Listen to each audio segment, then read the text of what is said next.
राज और उसकी पत्नी सीमा शहर में रहते थे। एक दिन उन्हें एक चिट्ठी मिली जो किसी अनजान गांव धनौली से आई थी। उसमें लिखा था, आपके पूर्वजों की हवेली में आपका स्वागत है, कृपया इसे देखने अवश्य आए। चौधरी हरिनाथ सिंह। राज चौंका। उसने कभी इस हवेली के बारे में नहीं सुना था। सीमा ने भी पहली बार नाम सुना था, लेकिन दोनों को कुछ रोमांच महसूस हुआ और वे सोचने लगे कि क्यों ना एक बार जाया जाए। भाग 2। हवेली का पहला दर्शन। धनौली गांव बहुत ही सुनसान इलाका था। जब वे पहुंचे तो एक बूढ़ा आदमी उनके पास आया। यही था चौधरी हरिनाथ सिंह। वह बोला, आपका बहुत दिनों से इंतजार था। यह हवेली अब आपकी है। हवेली बहुत पुरानी थी। टूटी फूटी दीवारें, जाले और हर कोने से सड़ांध आती हुई, लेकिन कुछ था उसमें, एक खिंचाव, एक रहस्य। पहली रात को ही सीमा को अजीब अजीब आवाजें सुनाई देने लगी, जैसे कोई दीवार पर नाखून रगड़ रहा हो।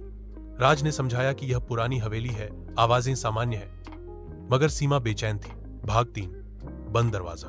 हवेली में एक कमरा ऐसा था जो हमेशा बंद रहता था। चौधरी ने उन्हें बताया था कि वह कमरा श्रापित है और उसे कभी न खोले, लेकिन इंसान की जिज्ञासा बड़ी बलवान होती है। एक रात राज ने उस कमरे को खोलने की कोशिश की। जैसे ही ताला टूटा, ठंडी हवा का एक झोंका आया और कमरा खुल गया।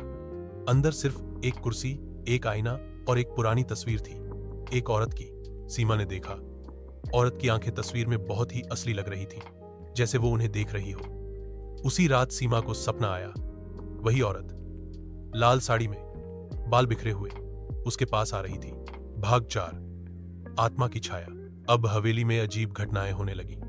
दीवारों पर खून के निशान, खुद से हिलते झूमर और रात में किसी के चीखने की आवाजें। राज और सीमा ने गांव वालों से पूछताछ की। एक बुजुर्ग महिला ने बताया, इस हवेली में कभी एक दाई रहती थी, मोहिनी। वह काली विद्या जानती थी। गांव वालों ने उसे चुड़ैल समझकर जिंदा जला दिया। मरते समय उसने शपथ ली थी, मैं लौटूंगी और अपना बदला लूंगी। भाग 5। मोहिनी की वापसी। अब राज और सीमा को सब समझ में आने लगा। उन्होंने जिस कमरे का दरवाजा खोला था वह मोहिनी का ही था। अब उसकी आत्मा आजाद थी। सीमा पर उसका साया पड़ने लगा था। वह धीरे धीरे बदलने लगी। उसकी आंखें लाल हो जाती। वह रात में उठकर घंटों आईने में खुद को देखती। राज डरने लगा। उसने पंडित को बुलाया, जो तंत्र मंत्र जानता था। पंडित ने हवेली का पूजन करना शुरू किया, लेकिन जैसे ही मंत्रोच्चार हुआ, हवेली कांप उठी। भाग 6। अंतिम यज्ञ। पंडित ने बताया कि मोहिनी की आत्मा बहुत शक्तिशाली है। उसे बांधने के लिए उसके शरीर की राख, उसका चित्र और उसका आईना, तीनों की आहुति देनी होगी। राज और सीमा ने तीनों चीजें इकट्ठा की। रात को हवेली के आंगन में यज्ञ शुरू हुआ। जैसे ही सामग्री अग्नि में डाली गई, चारों ओर अंधेरा छा गया। मोहिनी की आत्मा लाल धुएं में प्रकट हुई। भयावह चेहरा, कांपती आवाज, तुमने मुझे जलाया था, अब मैं सबको जलाऊंगी। मगर यज्ञ की शक्ति अधिक थी। मंत्रों की आवाज, अग्नि की लपटें और देवी की मूर्ति के सामने मोहिनी चीखती रही और अंततः आग में समा गई। भाग 7।